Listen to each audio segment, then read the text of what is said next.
Hello दोस्तों, GS classes में आप सबका स्वागत है। तो आज हम पढ़ेंगे उत्सर्जन तंत्र। इससे पहले हम विटामिन और उनसे की कमी से होने वाले बीमारी पढ़ चुके हैं। आज हम पढ़ेंगे उत्सर्जन तंत्र। उत्सर्जन तंत्र से कुछ प्रीवियस ईयर क्वेश्चन आपके सामने लेकर आए हैं, जो आज हम सब साथ में मिलकर डिस्कस करेंगे। तो चलते हैं अपने क्वेश्चन की तरफ। उससे पहले आप हमारे चैनल पर पहली बार आए हैं तब हमारे चैनल को सब्सक्राइब करें, शेयर करें, लाइक करें और अंत में आप सबको बताना है कि आपने कितने क्वेश्चन सही किए और गलत किए, कमेंट में ज़रूर बताएं। और आप नए प्लेटफॉर्म पर आए हैं तो कुछ नया सीखने को ज़रूर मिलेगा। तो चलते हैं अपने क्वेश्चन की तरफ। हमारा पहला क्वेश्चन है, गुर्दे की निस्यंदन इकाई कौन सी होती है। आपको बताना है कि जो गुर्दा होता है हमारे शरीर में, किडनी, उसमें निस्यंदन उसकी इकाई क्या है। हमारा ऑप्शन है एक्सॉन, नेफ्रॉन, न्यूरॉन, पित्त फाइबर। आपको बताना है कि गुर्दे की निस्यंदन इकाई यानी कार्यात्मक इकाई कौन सी है। तो मानव शरीर में 2 गुर्दा होता है, सबको पता है, और एक गुर्दे में 10 लाख करीब 10 लाख न्यूरॉन होते हैं, ये सबको पता है। नेफ्रॉन होता है, ये सबको पता है। और नेफ्रॉन को हिंदी में अगर यहाँ पर ऑप्शन वृकाणु हो जाता है तो कुछ लोगों को डाउट होता कि हमारा आंसर कौन सा है। तो हमारा राइट आंसर क्या होगा, गुर्दे की निस्यंदन इकाई नेफ्रॉन होती है, जो हमारे शरीर में किडनी में पाया जाता है। और हमारे शरीर में किडनी 2 होती है और एक किडनी में करीब 10 लाख वृकाणु होते हैं, और वृकाणु को ही इंग्लिश में नेफ्रॉन कहा जाता है। तो हमारा right answer option number B होगा, नेफ्रॉन। तो चलते हैं अपने अगले क्वेश्चन पर। और हमारा अगला क्वेश्चन है, नेफ्रॉन किससे जुड़े होते हैं। आपको बताना है कि नेफ्रॉन हमारे शरीर के किस तंत्र से जुड़ा है। हमारा ऑप्शन है श्वसन तंत्र, तंत्रिका तंत्र, परिसंचरण तंत्र, उत्सर्जित तंत्र। तो नेफ्रॉन किडनी का भाग होता है और एक किडनी में नेफ्रॉन करीब 10 लाख होते हैं। और किडनी किस तंत्र का भाग है, तो उत्सर्जन तंत्र, यानी कि ऑप्शन नंबर डी, उत्सर्जित तंत्र हमारा राइट आंसर होगा। नेफ्रॉन उत्सर्जित तंत्र का भाग है। तो चलते हैं अपने अगले क्वेश्चन पर। हमारा अगला क्वेश्चन है, निम्न में से मानव शरीर का वह कौन सा अंग है जो उसमें जल के संतुलन के लिए उत्तरदायी है। आपको बताना है मानव शरीर का वह कौन सा अंग है जो उसमें जल के संतुलन के लिए उत्तरदायी है। हमारा ऑप्शन है हृदय, यकृत, गुर्दे, फेफड़े। तो आपको बताना है कि जल के संतुलन के लिए कौन सा उत्तरदायी है। तो जल के संतुलन के लिए गुर्दा उत्तरदायी है। हमारा right answer option number C होगा। चलते हैं अपने अगले क्वेश्चन पर। उससे पहले आप हमारे चैनल को सब्सक्राइब जरूर करें। हमारा अगला क्वेश्चन है, निम्नलिखित में से कौन उत्सर्जक उत्पाद के रूप में यूरिक एसिड का उत्सर्जन करता है। आपको बताना है कि कौन सा जीव है जो उत्सर्जक उत्पाद के रूप में यूरिक एसिड का उत्सर्जन करता है। हमारा ऑप्शन है अमीबा, तितलियाँ, गौरैया और ऊँट। तो सभी सरीसृप में छिपकली आती है, और सभी पक्षी वर्ग जो होते हैं उनका मुख्य उत्सर्जक उत्पाद यूरिक एसिड होता है। जबकि जो स्तनधारी होती है जैसे कि मनुष्य, उनका मुख्य उत्सर्जक पदार्थ यूरिया होता है। तो हमारा ऑप्शन में नहीं दिया हुआ है, सरीसृप नहीं है, और स्तनधारी में जैसे मनुष्य नहीं है, और पक्षी वर्ग तो दिखाई दे रहा है गौरैया। तो गौरैया हमारा राइट आंसर होगा जो यूरिक एसिड का उत्सर्जक करता है। तो हमारा right answer option number C होगा। तो चलते हैं अपने अगले क्वेश्चन पर। हमारा अगला क्वेश्चन है, मूत्र का पीला रंग किसकी मौजूदगी के कारण होता है। आपको बताना है जो मूत्र का पीला रंग होता है उसमें किस पिगमेंट के कारण वह पीला दिखाई देता है। हमारा ऑप्शन है पित्त, लसिका, कोलेस्ट्रॉल, यूरोक्रोम। तो मूत्र का पीला रंग यूरोक्रोम के कारण होता है। तो हमारा राइट आंसर क्या होगा, ऑप्शन नंबर डी, यूरोक्रोम के कारण मूत्र का रंग पीला होता है। तो चलते हैं अपने अगले क्वेश्चन पर। हमारा अगला क्वेश्चन है, मूत्र बनता है। मूत्र का पीला रंग तो हमने जान लिया कि यूरोक्रोम के चलते पीला रंग का होता है, और आपको बताना है कि मूत्र कहाँ बनता कहाँ है। हमारा ऑप्शन है संग्राहक वाहिनियों में, कैलिसीज में, मूत्र वाहिनियों में, मूत्राशय में। तो मूत्राशय में मूत्र जो होता है जमा होती है और मूत्र वाहिनियों से बाहर निकलता है, और संग्राहक वाहिनियों में मूत्र बनता है। तो हमारा राइट आंसर संग्राहक वाहिनियाँ हो जाएगा। मूत्र संग्राहक वाहिनियों में बनता है। संग्राहक वाहिनियाँ वृक्क का ही भाग होता है। जो संग्राहक वाहिनी होती है वो वृक्क यानी किडनी का भाग होता है। तो हमारा right answer option number A होगा, संग्राहक वाहिनियों में मूत्र बनता है। तो चलते हैं अपने अगले क्वेश्चन पर। हमारा अगला क्वेश्चन है, मूत्र के श्रावण को बढ़ाने वाली औषधि को क्या कहते हैं। जो हमारे शरीर में मूत्र का श्रावण बढ़ा देती है वो औषधि को क्या कहते हैं। हमारा ऑप्शन है एड्रेनेलिन, मोनोयूरेटिक, डाईयूरेटिक, ट्राईयूरेटिक। तो मूत्र का श्रावण को बढ़ाने वाली औषधि को डाईयूरेटिक कहते हैं। जो हम मूत्र का श्रावण बढ़ा देती है उस औषधि को डाईयूरेटिक कहते हैं, यानी कि ऑप्शन नंबर सी हमारा राइट आंसर होगा। तो चलते हैं अपने अगले क्वेश्चन पर। हमारा अगला क्वेश्चन है, मूत्र का असामान्य घटक है। आपको बताना है कि मूत्र का असामान्य घटक कौन सा है। हमारा ऑप्शन है यूरिया, क्रिएटिनिन, एल्बुमिन, सोडियम। मूत्र का श्रावण, मूत्र में एल्बुमिन नहीं होता है, तो मूत्र में एल्बुमिन नहीं होता है, इसीलिए इसकी उपस्थिति को एल्बुमिनुरिया कहते हैं। जहाँ हमारे शरीर में एल्बुमिन उपस्थित हो जाता है यानी आ जाता है तो उसे एल्बुमिनुरिया बीमारी हो जाती है। तो हमारे मूत्र में एल्बुमिन असामान्य घटक है जो एल्बुमिन नहीं पाया जाता है। तो हमारा राइट आंसर क्या होगा, ऑप्शन नंबर सी, यूरिया हमारे मूत्र में सामान्य घटक है, क्रिएटिनिन सामान्य घटक है और सोडियम भी सामान्य घटक है। एल्बुमिन असामान्य घटक है क्योंकि हमारे मूत्र में एल्बुमिन नहीं पाया जाता है। तो हमारा राइट आंसर एल्बुमिन होगा, और एल्बुमिन की उपस्थिति को से कौन सा बीमारी हो जाता है, एल्बुमिनुरिया। तो हमारा right answer option number C. तो चलते हैं अपने अगले क्वेश्चन। निम्न में से कौन सा घटक मूत्र के असामान्य घटक है।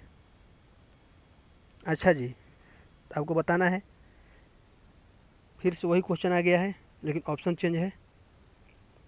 हमारा ऑप्शन है क्रिएटिनिन, यूरिया, यूरिक अम्ल, कीटोन निकाय। तो क्रिएटिनिन हमारे मूत्र में पाया जाता है, यूरिया भी पाया जाता है, सोडियम भी पाया जाता है और यूरिक अम्ल भी पाया जाता है, लेकिन कीटोन निकाय हमारे मूत्र में नहीं पाया जाता है। कीटोन निकाय वो सी अम्लों द्वारा उत्पन्न होने वाले जल में घुलनशील एक असामान्य घटक है। तो हमारा राइट आंसर क्या होगा, कीटोन निकाय। कीटोन निकाय से क्या होता है, एक उच्च ऊर्जा मिलती है जो कीटोन निकाय होती है, जो हमारे मूत्र में नहीं पाया जाता है। तो हमारा right answer option number D होगा। तो चलते हैं अपने अगले क्वेश्चन पर। हमारा अगला क्वेश्चन है, अपोहक। जो अपोहक होता है जिसके कार्य संपादन हेतु प्रयुक्त होता है वह कौन सा है। आपको बताना है अपोहक किसके कार्य के लिए प्रयुक्त होता है। तो अपोहक जब हमारे वृक्क किसी वजह से क्षतिग्रस्त यानी खराब हो जाती है तथा रुधिर को साफ करने नहीं पाता है, तो ऐसी स्थिति में रुधिर को साफ करने हेतु अपोहक यानी कि डायलाइजर, डायलिसिस नहीं डायलाइजर का प्रयोग किया जाता है, जो एक कृत्रिम वृक्क के रूप में कार्य करता है। तो डायलाइजर जो होता है वह वृक्क से संबंधित है। तो हमारा right answer option number B होगा, वृक्क अपोहक जिसके कार्य संपादन हेतु होता है वह है वृक्क। अपोहक को इंग्लिश में डायलाइजर कहते हैं। तो हमारा राइट आंसर वृक्क होगा। तो चलते हैं अपने अगले क्वेश्चन पर। हमारा अगला क्वेश्चन है, वृक्क से प्रति मिनट औसत रक्त प्रवाह होता है। आपको बताना है कि हमारे वृक्क से 1 मिनट में कितना रक्त प्रवाह होता है। हमारा ऑप्शन है 1000 सीसी, 1200 सीसी, 200 सीसी, 500 सीसी। हमारा आंसर होगा ब्रिक से प्रति मिनट 1200 सीसी औसत रक्त प्रवाह होता है, यानी कि ऑप्शन नंबर बी 1200 सीसी। ब्रिक से प्रति मिनट औसत रक्त प्रवाह 1200 सीसी होता है।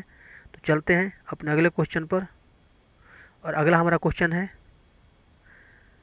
मानव ब्रिक स्मरी।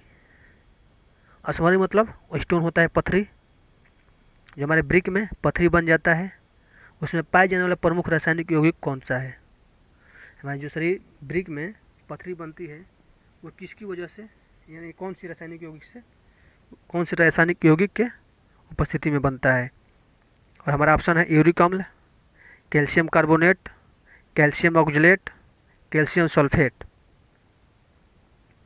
तो मानव ब्रिक स्मरी यानी किडनी स्टोन में प्रमुख पाए जाने वाला रासायनिक द्रव, रासायनिक यौगिक कैल्शियम ऑक्जेलेट है।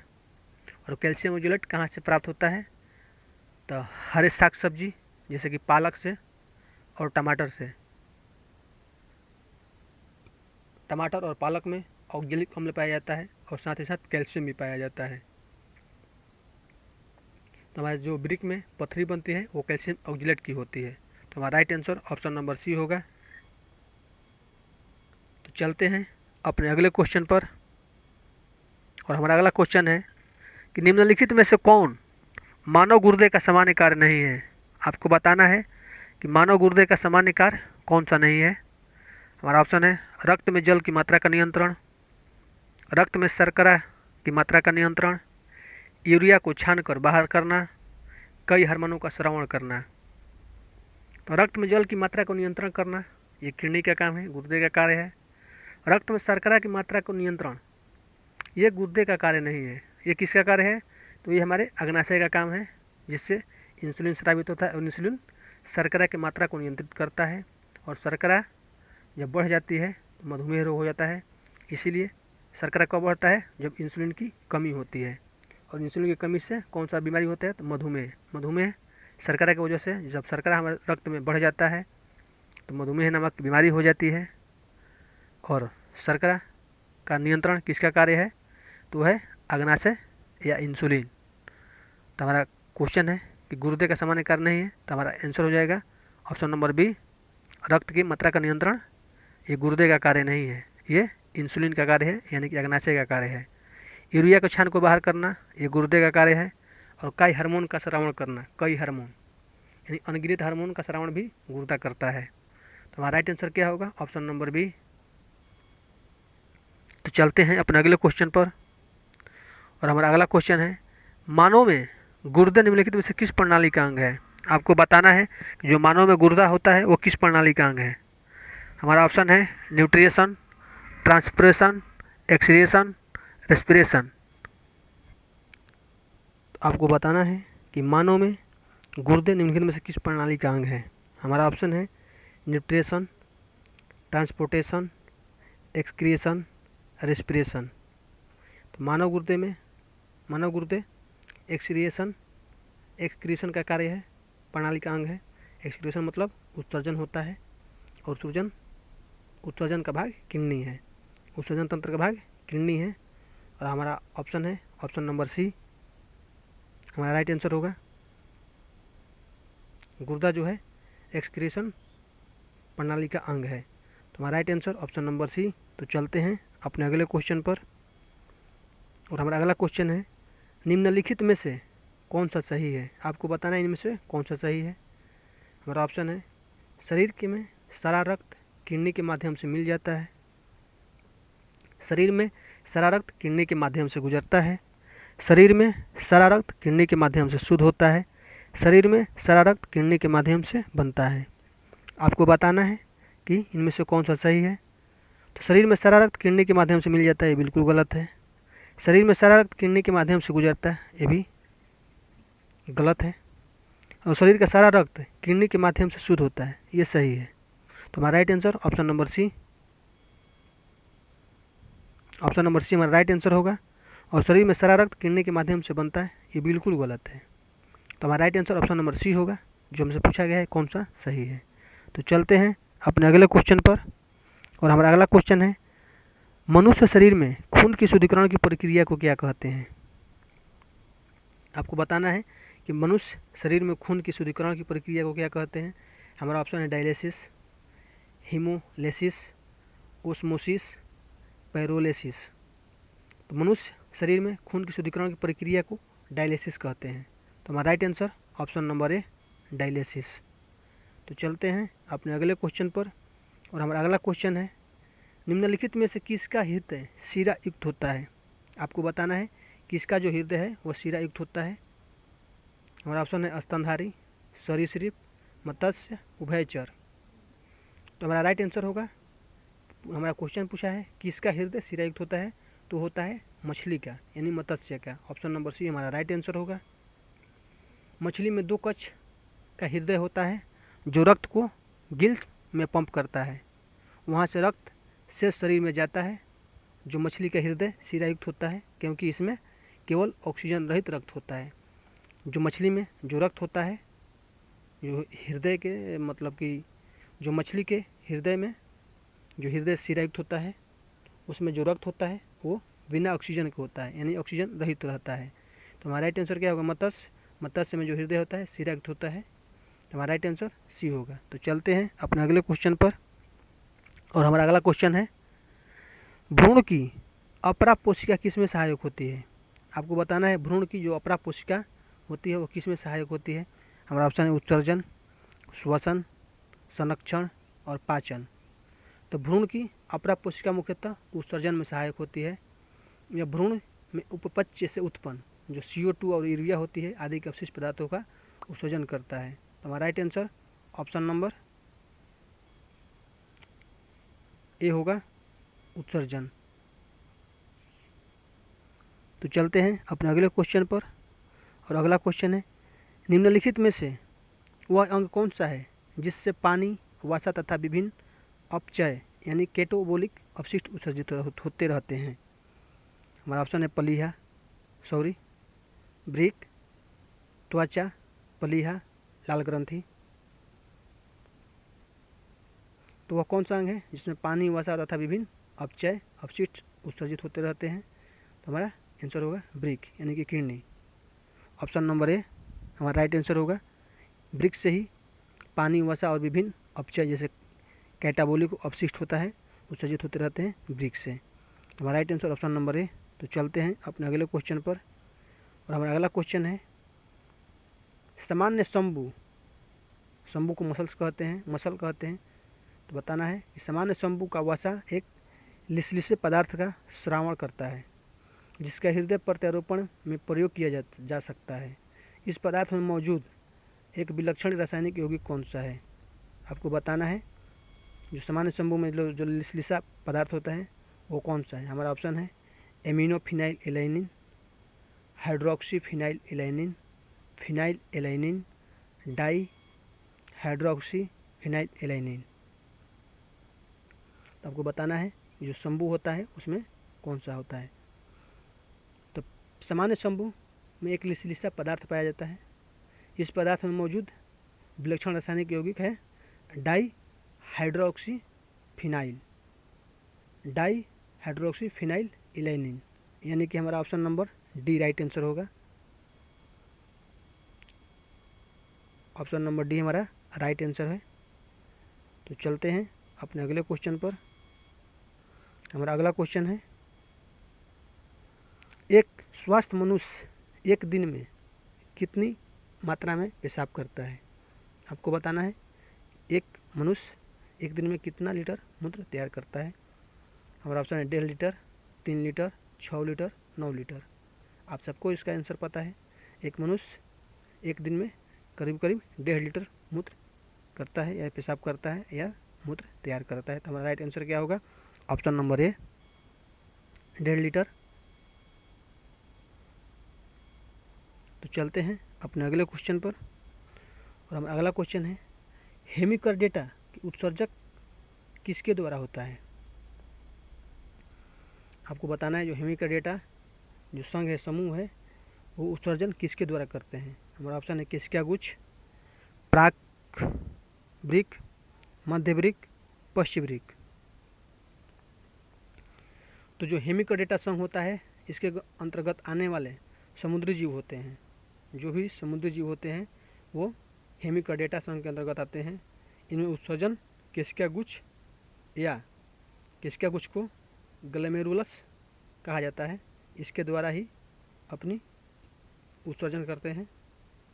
तो हमारा राइट आंसर क्या होगा? केशिका गुच्छ। और केशिका किससे जुड़ा होता है? तो रुधिर वाहिनियों से जुड़े होते हैं। केशिका गुच्छ को ग्लोमेरुलस भी कहा जाता है। तो हमारा राइट आंसर केशिका गुच्छ होगा, यानी कि ऑप्शन नंबर ही हमारा राइट आंसर होगा। तो चलते हैं अपने अगले क्वेश्चन पर। आज का क्वेश्चन हमारा यहीं समाप्त हुआ। आज के लिए इतना ही। तो आप हमारे चैनल पर पहली बार हैं तो आप हमारे चैनल को सब्सक्राइब करें, शेयर करें, लाइक करें और साथ ही साथ कमेंट में ज़रूर बताएं कि आपने कितने क्वेश्चन सही किए हैं और कितने गलत। आज के लिए इतना ही। थैंक्स।